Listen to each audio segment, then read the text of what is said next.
Are our dreams ever too big? They can be, but then there's God. Today we have Joshua Scott in the studio to tell us about how he prayed for a miracle and watched God give him a blessing beyond what most of us might even dream for, hope for, or wish for. His dream trip to Italy.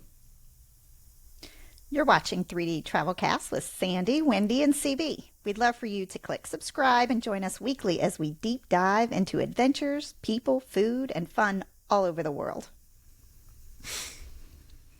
In 2014, I had one of the most terrifying conversations of my life. My son Joshua approached me as he was nearing his senior trip. Mom, I want to go to Italy, and I want it to be an Adventures by Disney trip. I laughed and laughed. They're very expensive. Ask for much, right? No, I mean, so a firefighter's wife, very grateful for the consistent budget, but there's not a whole lot of margin in there. I had a small travel business that pretty much supported some travel, and that was it. Dance lessons. We did get some dance lessons in. Josh was a mighty tapper and singer and what else do you do? Actor, triple threat. That's where we were. And I told him, Josh, do you even remember that initial conversation? I remember where we were standing at the top of the stairs. Yeah. So I remember that. Somewhat remember that. I don't know what turned me on to ABD. I think I looked it up or something. I was like, this looks like exactly what I want to do. So you were ready to do it? Yeah. Do you remember my response at all? Because inside I thought, oh my goodness, has he lost his mind? I don't remember. And Josh would never ask for anything, ever. Yeah. I don't remember what you said exactly. I remember that you were kind. You were like, "Oh, wow, that's like the highest you could possibly go for as far as travel goals, especially, at this time in our lives." So you should pray. You should pray for Italy. You should pray to go to Italy. I was like, "Okay, yeah, all right, let's pray. Let's pray for Italy." And you did. So, Carol Beth, I gotta say, I love that interaction, that you are not a dream crusher. It's a big dream. And you're in your mind thinking, I don't know if that is ever going to happen. But you're like, you know what? Yeah. That's a big dream. You pray for that, Josh. I love your response to that. You definitely did not crush any dream there. Oh, yeah, absolutely. You know how parents will say you can be anything you want to be. And then what if your child comes to you and says, well, I want to be the person who cures cancer? At that point, you're thinking, oh, I may have oversold a little bit, right? But at the same time, you want to say, okay, but, I have faith and I do believe in you and I do believe in God. Why couldn't you be the person who cures cancer? I've had that moment of, I overshot in my, because we talked about this a lot. Like, God will lay a passion on your heart, and then that creates the ability for you to endure the discipline to get to where you're going. Right. Right. So, but I didn't know what, anyway. So Joshua, what happened next? When did hope become alive for you that you might get to go to Italy? So I don't remember the exact sequencing of events. A lot of stuff happened on your end that you told me about, and things just sort of started falling into place. I hadn't really thought about it that much afterwards. It was like all the time we go, oh, I want to do this eventually, or I want to buy this thing eventually. Like, maybe I'll have $1,000 someday. I'll go buy this thing. With Italy, I was playing the Assassin's Creed games, and they're these immersive games, and two of them were set in Italy, in Rome, and Florence, and all around there. And I would just explore the city for hours and hours and hours on end. One of my first video game consoles, and that was what made me really want to go to Italy. And I did what I did and researched and learned about Italy. And that's when I told her, hey, I want to go to Italy and I want to do ABD. I want to keep the Disney level of service, wherever we go. I don't want to go do it by ourselves. I remember after that conversation, I don't remember what you said the next time we talked about it, but it wasn't that long, right? It was only like a few weeks or something like that later. It was. I don't know what you're going to say, so. you MTAC, and then the leaders there.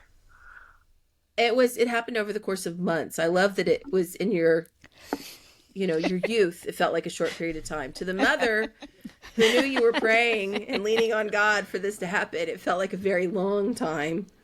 And I was I was on, they asked me to be on it's called the Earmarked Travel Advisory Council, which is for owners of earmarked agencies with Walt Disney Travel Company. It's so many words. It's called IMTAC. And we would meet once a month on the phone. And then sometimes we would either go to Disneyland or Disney World, or there'd be like a new cruise ship that would come out. And Joshua went with me for the reimagining of the Magic during his gap year. And I was on for 2 years, and it was just a tremendous blessing. You work hard with them, and then they bless you hard. But they had never done an ABD, and there was no reason for me to believe that they ever would. And by the way, they still haven't since then. It's only happened one time with IMTAC in the history of the company. Joshua's cheering. He's like, Joshua "Yep, and it cheered. was me. I did it." I love it. I love that. Absolutely. We met. So there's a precious lady. I am going to say her name. If somebody from Disney is listening and I get in trouble, then we can edit it out later. But her name is Joanne Delgin, and she was over IMTAC, and she has had many positions, high positions with Walt Disney Travel Company. And she was also praying for this to happen. Before she stopped being over IMTAC, she's Catholic, and she, of course, has always wanted to go to Italy, and she was praying for it to happen, and that she would get to take our group. And Joshua was praying to go to Italy with an ABD. So both of them were praying for the same thing. And what a precious exchange it was when they met on that trip and discovered that they both had this passion for this. So 1 month they told us, we think we're going to do an ABD. Then a month later they said, and it's going to be Italy. But we're not sure if you're going to be able to bring anyone. So then I had a month where I thought, I'm going to Italy by myself. I'm going on the trip that Joshua prayed for, and I don't get to take him with me. It was horrible. And a month later, it was, yes, you can bring someone, but we're not sure if they can be under 18, and Joshua was going to be 16 at that time. So months, Joshua. It took months on my end. That's right. I do remember that. I do remember the step-by-step. It did feel like weeks, though, because you have an idea of a Europe trip, but it's not really a hard and fast timeline. You know, one day I'll get to go. I'd like to go sooner than later, but when it was just, I guess, a month apart, that seems really, even now it seems really fast that was all that was falling into. I do remember the time between when they said it's going to be Italy, and you were like, I remember you looked scared. You're like, Josh, so they're sending me to Italy. Guess where they're sending me? It's Italy. It's like, oh, and he's but I don't know if I can bring anyone. So we need to keep praying. I'm like, okay, awesome. Let's keep praying. We have 2 boxes ticked so far. How hard can the third and fourth ones be? So I don't remember feeling stressed out about it or having FOMO. I was like, if I'm gonna go, I'm gonna go. It's gonna be awesome. Otherwise, it'll be great for you as well. I didn't have any context for MTAC or the level of professionalism that this group has. I had no idea at the time. So I was just sort of What a great attitude. ready for whatever. That's awesome. I was thinking the same thing, Wendy. Yes. I love that attitude. I wish I had it more often because I'm Yeah. not going to lie about the FOMO with Anne Me in too. Spain. I had a little bit of it. I did. Yes. It's hard when even our team Yep. members that we love so much, when they get to go do these experiences, sometimes it's like, man, I want to go. I know. Nope. It'd be a lot Okay. harder now. It's been about 10 years. I'm 25, so it's been about 10 years since then. So if Oh, my wow. wife or y'all were going to, Italy or Scotland or something again, I'd be like, oh, okay. Well, I would really like to go. Yeah. Well, you know what you're with you. missing too. That Yeah. does Yeah. make a difference. Yeah. Oh my goodness. Okay. Okay, We made so it there. Joshua, you have prayed for this trip, and then it comes to fruition. So tell us about what it was like for you when you arrived in Italy. Okay, well, the first thing I want to tell you about is the flying there. I know you're very familiar with international travel. I am not. That's been my one time outside of, that's been it. So I did not understand how I was going to feel when I was landing in another country. So it's like we left at night. It felt like we left Texas at night, and then the sun rose and then set. And when we got off the plane, it was 10 in the morning. So it's very confusing for my brain. But it was really, really cool to be in a Italian airport. I don't even know how to describe it. It was a culture shock, but I was also exhausted. I hadn't slept like at all. I didn't dress Oh my appropriately. I was goodness. wearing like skinny jeans, so I didn't. My legs were like dead, so I was not feeling it. And and then so I don't remember how we got from the airport to the hotel. I don't remember that. I remember getting into Rome and going, "Wow, this looks exactly like what I thought it would look like. This looks like out of a time capsule, like I've gone back in time." There were more modern How features, cool. but the architecture was Mm-hmm. amazing, and it was Mm-hmm. almost like built for climbing. My best friend and I and my wife now, we love to climb walls. We love to do rock climbing. We love to jump over things, and everywhere you went, there were multiple heights and platforms and things that you could climb on, exactly like the game I was playing, exactly like my hobby. It was like, wow, this is perfect. This would be the perfect place to live, and just absolutely gorgeous. I remember one of the first things we saw was their monument to us to 9/11, like their memorial. Mm-hmm. They had that right away, and then just as far as you could see, it was just absolutely beautiful, and the buildings are amazing.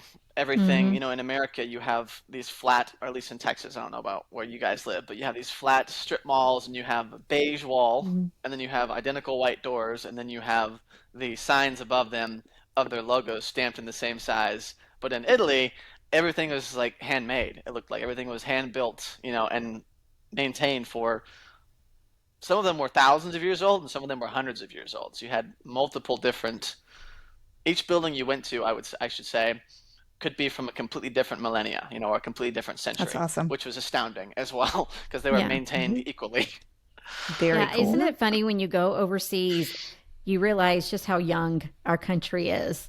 Like it's hard to believe when you go Mm-hmm. somewhere and you're like, this is from the 12th century. What? Yeah. Yes. Yeah. Yeah. You don't feel superior. I can tell you that. You look at that, at least not our architecture. It's just, you No. think, Right. Yeah. we're missing the boat somehow on some of this stuff, for sure. Yeah. Did you That's remember amazing. it was Adventures by Disney, so you were chauffeured, by the way, Joshua. You're probably too Right. tired to remember. Yeah. hmm He And we was in a stayed at fog.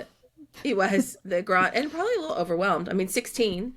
You're a pretty worldly 16-year-old as far as, the way you viewed the world, but this was your first experience being out in it overseas. So the Grand Malia Motel, Grand Malia, Rome. Do you remember hmm that? I do. Yeah, I remember that. That was beautiful. That was a whole nother level of service as well. A five-star hotel in Rome.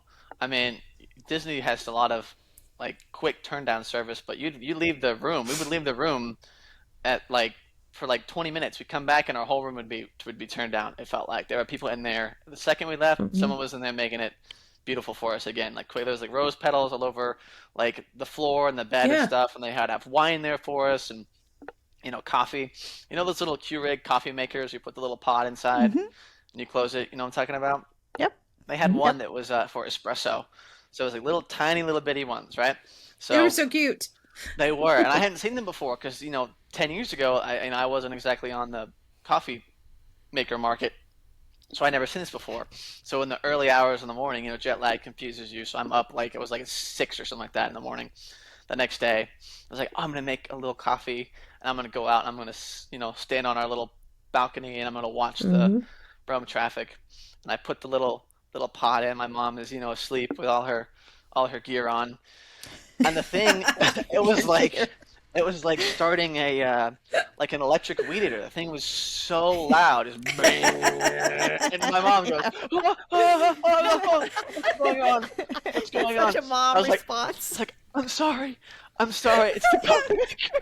It was like 1 ounce of coffee through like 60 seconds of that sound. And Oh, that's funny. that was our first morning together in Rome. Was the That's coffee so maker? funny. And there's the bathroom. It was just every room was different because they had taken an old building and turned it into a hotel. So everything, like one thing I loved about Italy was the awkward spaces. You remember, like there's randomly we'd have like a second story in a one of our hotel rooms, or we Yeah, would have a little. The bathroom would turn out over into overlooking someone else's patio. Or there was just it was quirky. It was fun. yeah. There's a fluidity to Italy that doesn't exist in the United States. Because we went to Rome, several parts of Tuscany, Florence, and Venice, right? This was consistent across the country, everywhere we went. There's a rigidity in the United States for building stuff. I could do construction now, so when we build things or tear things down, there's a very specific way that culturally we make things, and that doesn't exist, or it's very different in Italy. Like you said, little spaces like that existed. We had almost like an indoor balcony. We had a little tiny little metal spiral staircase, right, up to a Yeah, little that was actually in indoor Florence, but balcony. yeah. Yeah, in Florence. Yeah, and it was like a 3 foot indoor balcony. You could just go up, and I don't know what it was there for. You just go stand on. I just laid on it one night, just hung out up there, and just little things like that existed everywhere you went. Like you would go through the entirety, quote unquote, the entirety of a church, and you go back on the outside, you look at it and go, wow, there's no way I explored that whole church, right? They took me through the whole church, but I can see that there are spaces that I didn't visit. I wonder what's in there, and who knows what they did to those. We may not want to Yeah, know. we're still in Rome. There's a lot in Rome left. The Colosseum. I want to talk about the things that you saw from a 16-year-old perspective. Yeah, I'm curious too. You saw, I know Adventures by Disney really loves the immersion, and you kind of have front of the line access. So I want to talk about the different places you saw. I know you saw the Colosseum. I'm going to assume you saw the Vatican and things like that. Yes, ma'am. It's the same itinerary that they have today. Is the one that we Is did. it? Okay. So, yeah. All right. So I it's want to their hear most about popular, this. I do believe. Yeah. Yeah, I know why. It's amazing. It's incredible. So, and let's see, in Rome, you have the Colosseum, you have the building with the big hole in the top. What is that called? The Pantheon. The Pantheon. Yes. Pantheon. Yes. The Pantheon. That building is one of the oldest ones in the country in the city, right, Wendy? I believe Right. it's one of the oldest buildings. So it's that was really cool, the Pantheon, because the giant hole in the ceiling. They built, like a dome with arches all around that supported that's still supporting itself, like 1,000 years, 2,000 years, however old it is. I should have fact checked it before I got on here, but they said, hey, they built this and it stayed this way. Like the geniuses that were doing architecture at this time, like it still works. And I was like, why aren't we doing that at home? Why don't we have arches everywhere? Why don't we have these beautiful Gothic arches? And that's the huge staple in Italy as well as arches. And then white marble, thanks to Napoleon, right? Napoleon Bonaparte. I'll take a city of granite, I'll give you a city of marble. That was really, really cool as well. So I had never really cared very much about history outside of just homeschooling. So when everything they did related to their history and their culture, I thought was really, really cool. Because again, we don't really get a lot of that in like a strip mall in downtown McKinney. There's not a lot of, oh, here's your culture. Oh, we're a mining town. Okay, well, we're a flower town. Okay, that's fun. Italy, it's very different. So that's the first thing that really hit me everywhere I went was the culture of the people and the architecture. And then the Colosseum was absolutely astounding. We got to go on the floor of the Colosseum. We got to go see where they kept animals and where they kept the gladiators, where they kept slaves, right? We got to see how they reinforced it. They drove these giant, I guess, rebars through the stone and covered them back up, so it's all held together. And I was just in disbelief at how they could build something that size at that time, and it would still be, a giant. But when we were there, it's just surreal. It's just genuinely Right. surreal. Everything. It is. It's just hard to describe. Yeah. I know you mentioned. It is. Go Oh, ahead, go ahead, Kip, I'm Wendy. sorry. No, you go. I was going to say that's how I felt. Like when I was in Rome, it was just hard to believe that I'm standing there where Caesar was, and there's still remnants of buildings from his time. And I mean, all of that it's just so incredible. And like you said, the Pantheon was amazing. We actually happened to go in there when it was raining.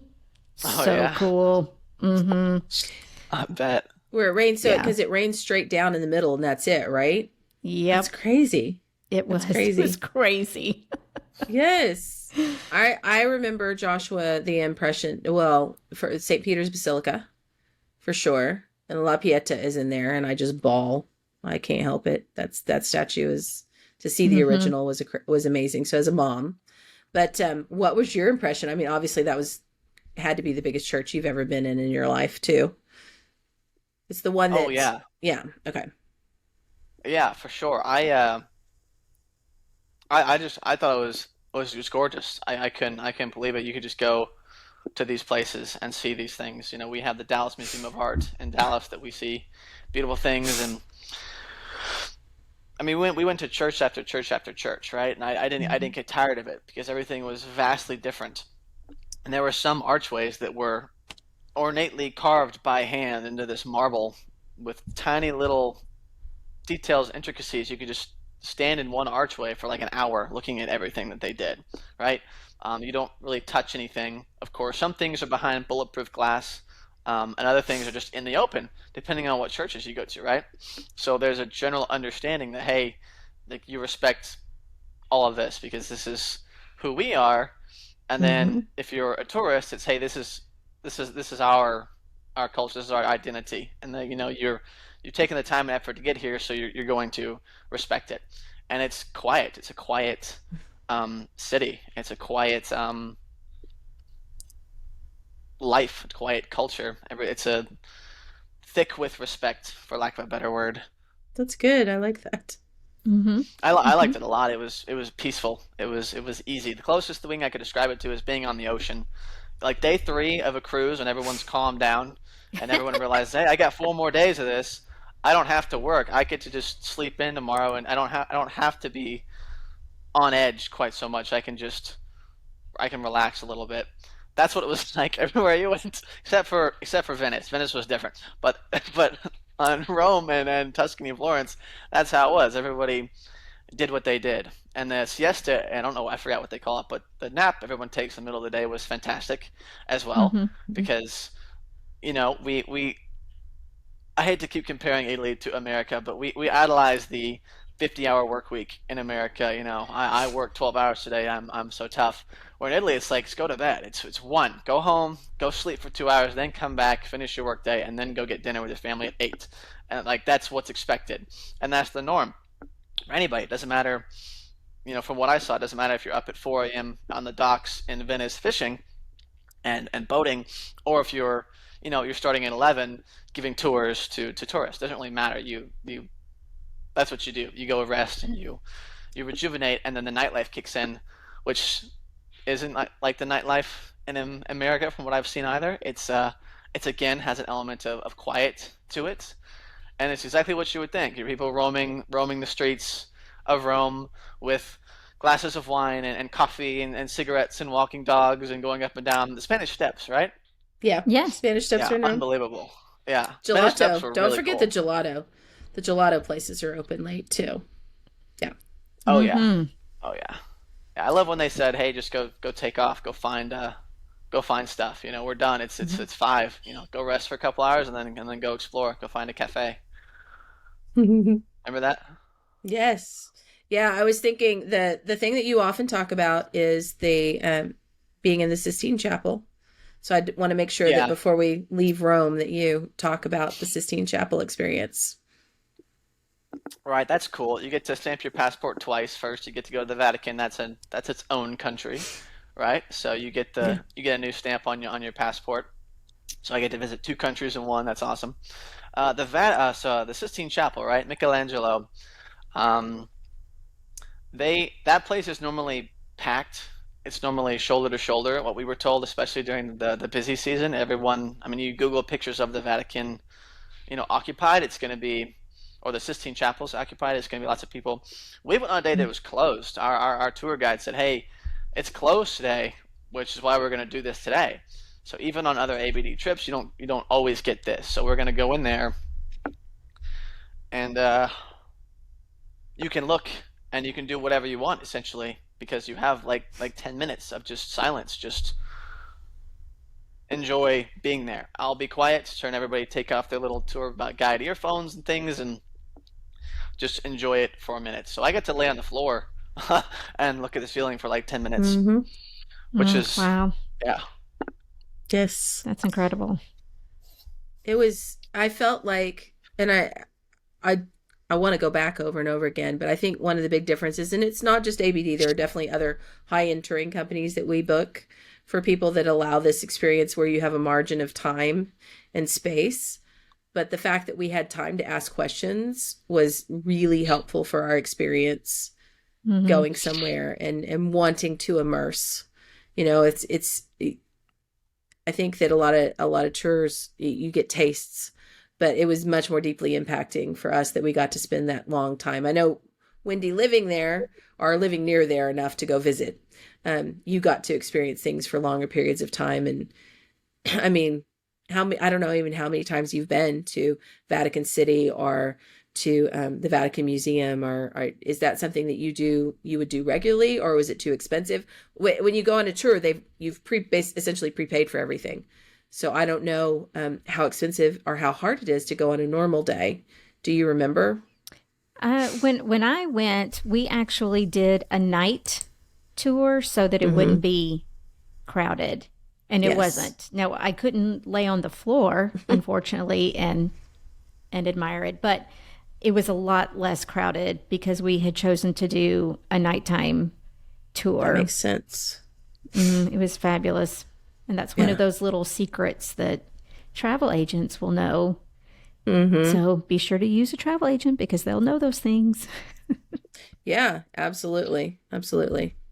Okay. Poor Sandy is popping in and out on us. But we want to pop over to Florence. So, do you remember how we got to Yes. Florence, Joshua? Because this was a new experience for us as well. That was their train, right? That was their Mm-hmm. locomotion system, their very Yeah. modern train. Yep. Yep. That's exactly right. And do you remember the name of the little city we went to? Because it made a deep impact on me. It's In okay. in Florence or in Tuscany? On the way to Florence. Oh, in Orvieto? Yes. Yeah. Yeah, Yeah. yeah, Yeah. yeah, yeah. Yeah. I thought that Yeah. was in the Tuscan countryside. Was that on the way to? It's only an hour outside of Rome. So it's actually a Okay. really good day visit if you're in Rome and you don't get to do the long version. I looked it up because it's one of those places you can get a little hotel there and stay in a little mountainside village in Italy and explore it and touch everything because the locals were so excited to talk to us. You and James would have loved it, Wendy. Like they were very chatty and wanted to find something in connection with us. You remember we went and found a little place to have coffee and we sat there and they were like, I can't remember, they came up with every American they could think of that we might Yeah. know who they were. It was like, Elvis. We're like, yes, we know who Elvis is. Yay, they know Elvis. Bill Clinton. Yes, it was so funny. It was Yeah, that greatness. was.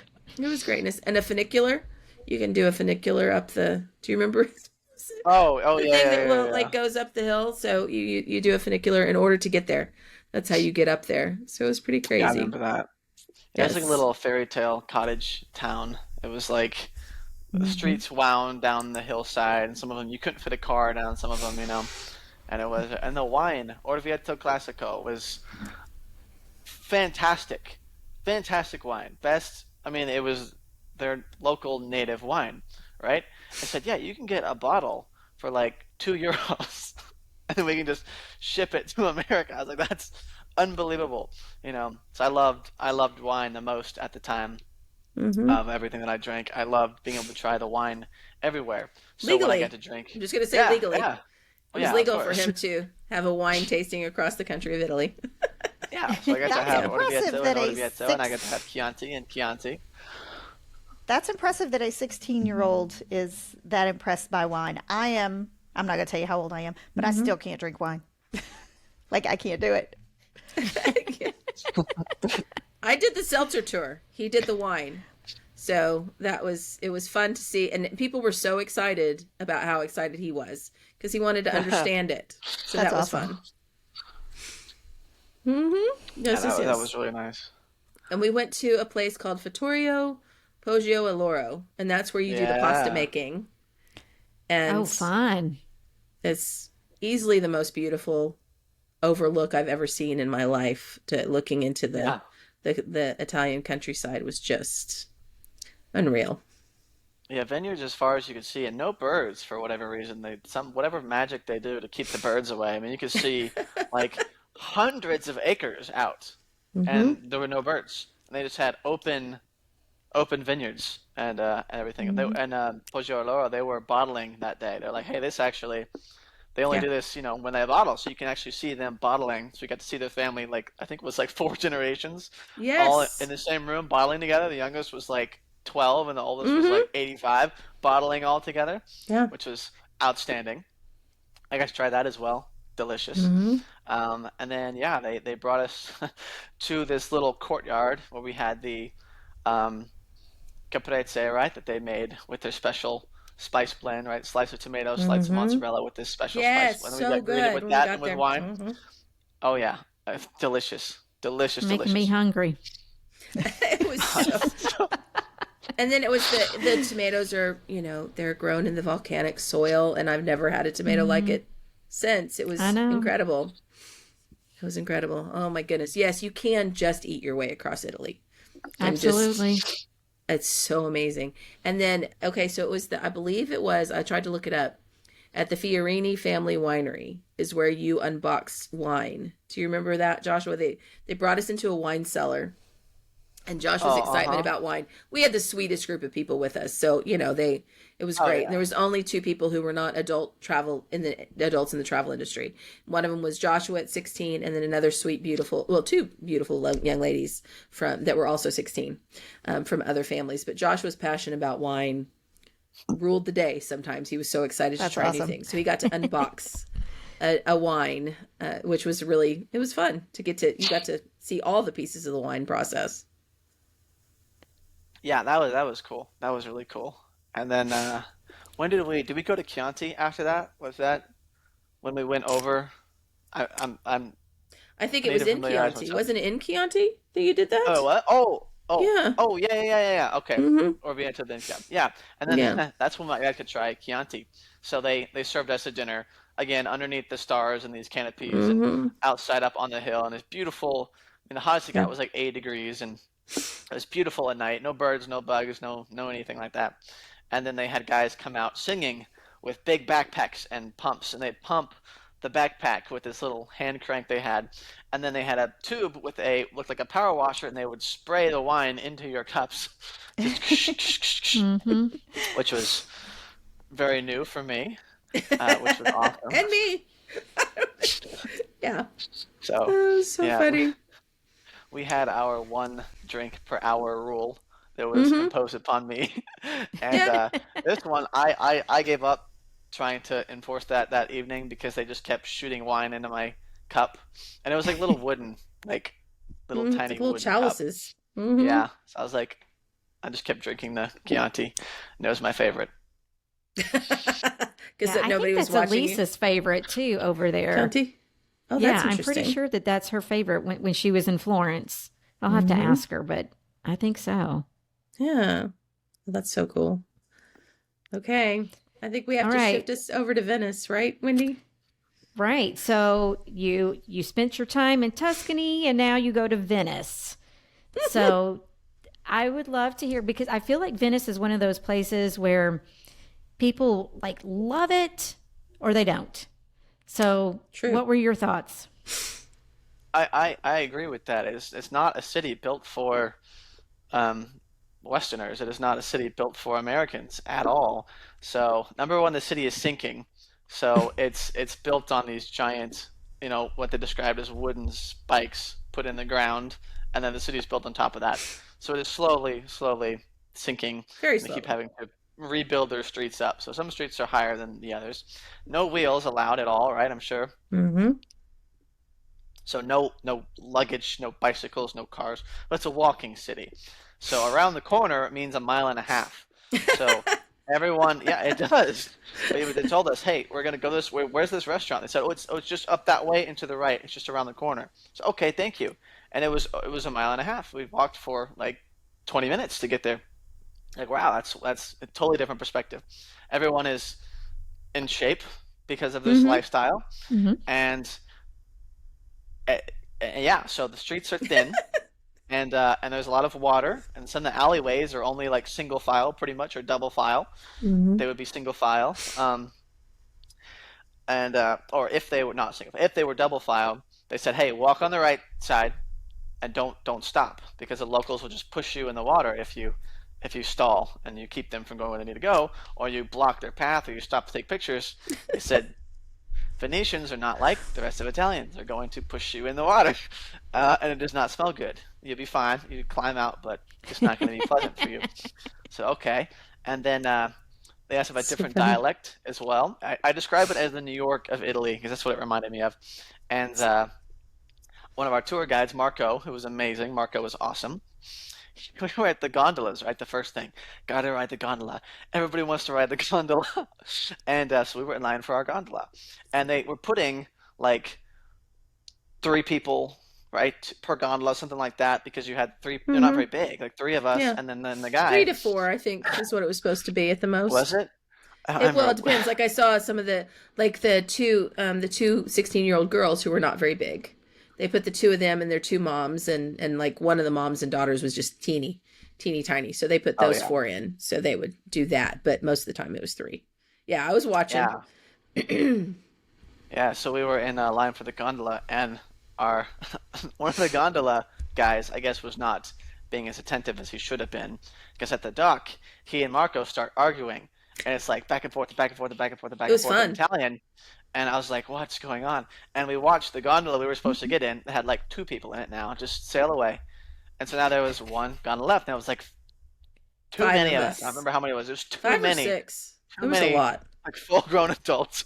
And like And I the was largest people in our party, let's just be honest.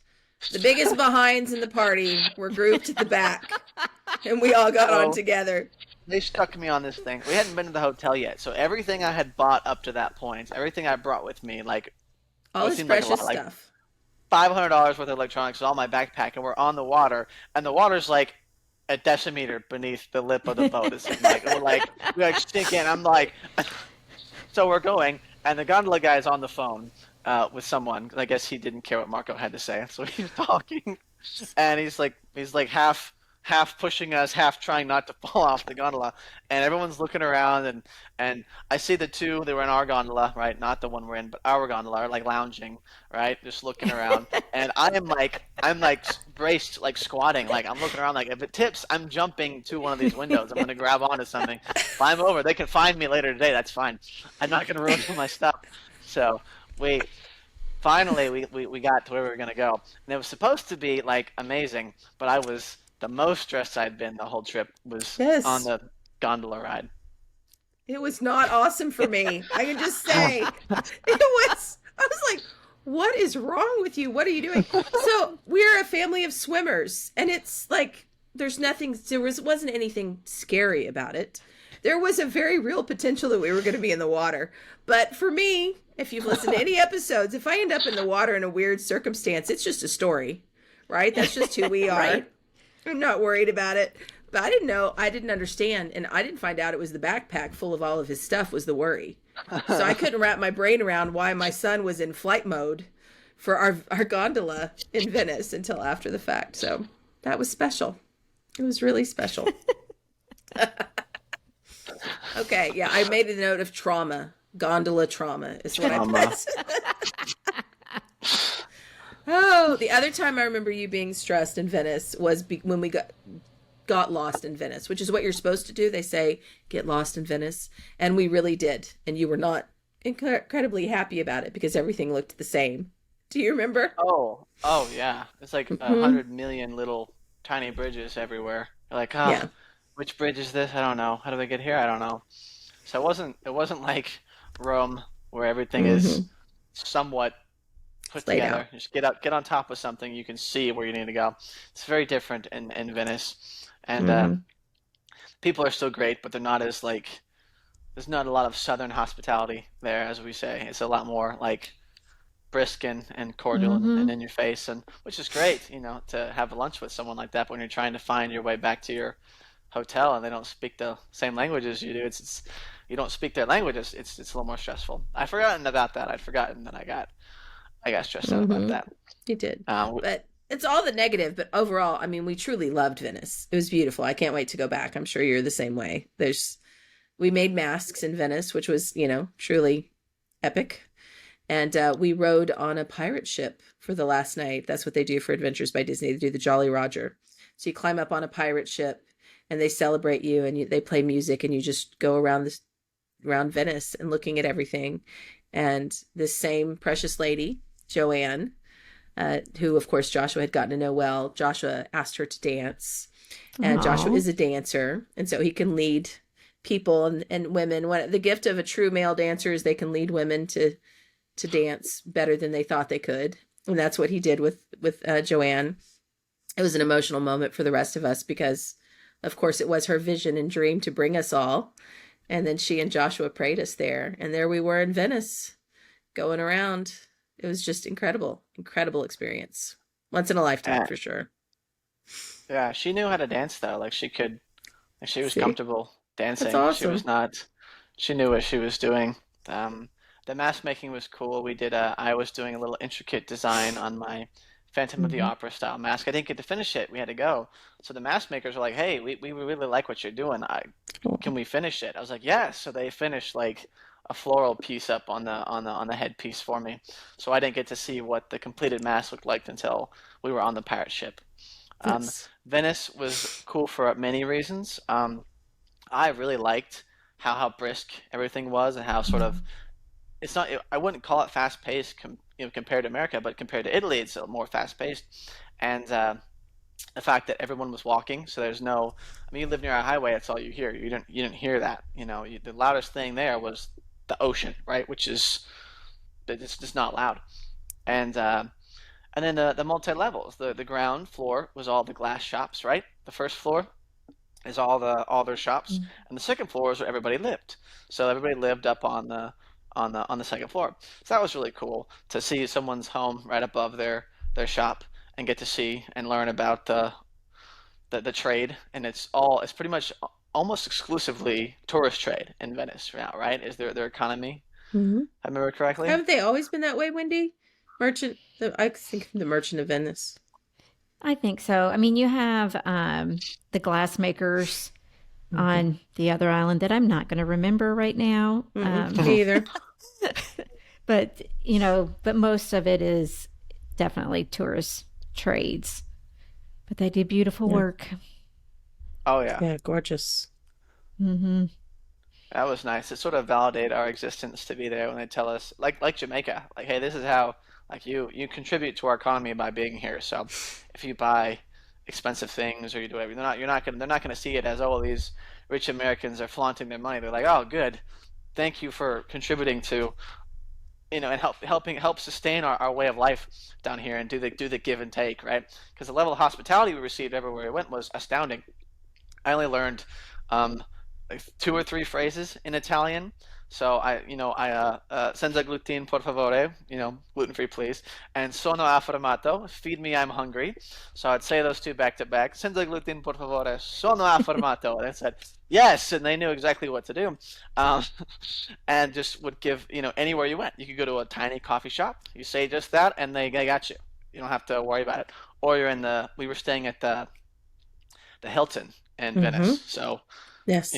unbelievably high-end hotel in Venice on off the water, and same service as a little cafe in the corner in Rome, where you gotta lean your chair forward so the cars don't hit you that are coming behind you, or in the five-star Hilton. So you get the same level of service Hmm. everywhere. So you never felt like you were intruding on their way of life, right? There were certainly people who were while we were there. None of our people, but there are certain tourists who were not blending with the culture at all. Um, but they were few and far between. Mostly it was very good give and take. It takes a lot to get to Italy if you live in America. It takes a lot of work to get there, Hmm. and they do a lot of work to host you. The country is hosting you is what it feels like, and it's very, very cool, very unique. Well, thank you so much, Joshua, for joining us and sharing your take on exploring Italy. I loved hearing from your perspective of being a first-time international traveler. Oh, and being 16 at the time and experiencing Italy. So I Yeah. love it. Thank you, thank you. Yes, and I had forgotten about the espresso awakening, so that was too funny for me. That's greatness. I love it. And it was a very special experience to be there. Absolutely a blessing. So it's always fun for us to talk about it. And we don't want to go back really until we can take all of our people, I think.